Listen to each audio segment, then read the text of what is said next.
ఛత్రపతి శివాజీ మహారాజ్ జయంతి సందర్భంగా షాద్నగర్లో బజరంగ్ దళ్, హిందూ వాహిని, ఛత్రపతి శివాజీ యువజన సంఘం మరియు ఆర్యకటిక సంఘం ఆధ్వర్యంలో ఒక అద్భుతమైనటువంటి జయంతి కార్యక్రమాన్ని నిర్వహించడం జరిగింది. మరి ఆ యొక్క ఛత్రపతి శివాజీ మహారాజ్ హిందూ సామ్రాజ్య వ్యవస్థాపకులు, గొప్ప పరిపాలన దక్షకులు. మరి 1630 సంవత్సరం ఫిబ్రవరి 19న మహారాష్ట్రలో జన్మించినటువంటి ఆ యొక్క మహానుభావునికి మరి ఇప్పటికి కూడా ఈ దేశంలో ఉన్నటువంటి మనం జయంతి జరుపుకుంటున్నామంటే ఆ మహానుభావుడు మరి స్థాపించిన హిందూ సామ్రాజ్యం కారణంగానే అని చెప్పేసి మనందరం కూడా గర్వంగా పడేటువంటి ఒక వీరుడు ఈ భరతమాత గొప్ప వీరుడు ఛత్రపతి శివాజీ మహారాజ్. మరి వారి యొక్క శివాజీ మహారాజ్ సందర్భంగా అనేక సేవా కార్యక్రమాలను కూడా మరి నిర్వహిస్తూ ఉన్నారు.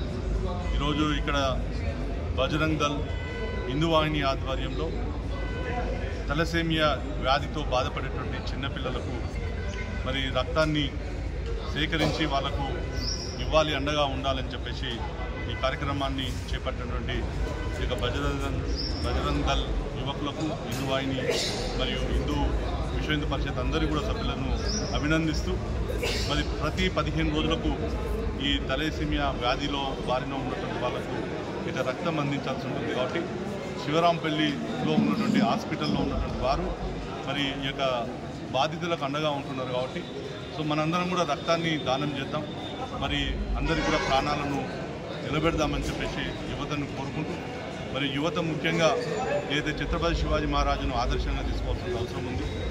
మరి రాజులు రాజ్యాలు వెళ్ళేటువంటి సందర్భంలో మొఘల్ యొక్క పరిపాలనలో మరి విదేశీ యొక్క పరిపాలన కొనసాగుతున్న సందర్భంలో ఒక సామాన్యమైనటువంటి సిపాయి కొడుకు మరి వారికి జిజియాబాయి, ఛత్రపతి శివాజీ తల్లి జిజియాబాయి వీరగాథలను నూరిపోసి రామాయణ మహాభారతాలను చెప్పి ఈ యొక్క సనాతన ధర్మం, హిందూ ధర్మాన్ని నిలబెట్టాలని చెప్పేసి ఒక వీరునిగా తయారు చేస్తే తన యొక్క 17వ ఏటను మరి ఈ యొక్క కోటలను జయించడం ప్రారంభిస్తూ మరి హిందూ మరాఠా సామ్రాజ్యాన్ని స్థాపించారు.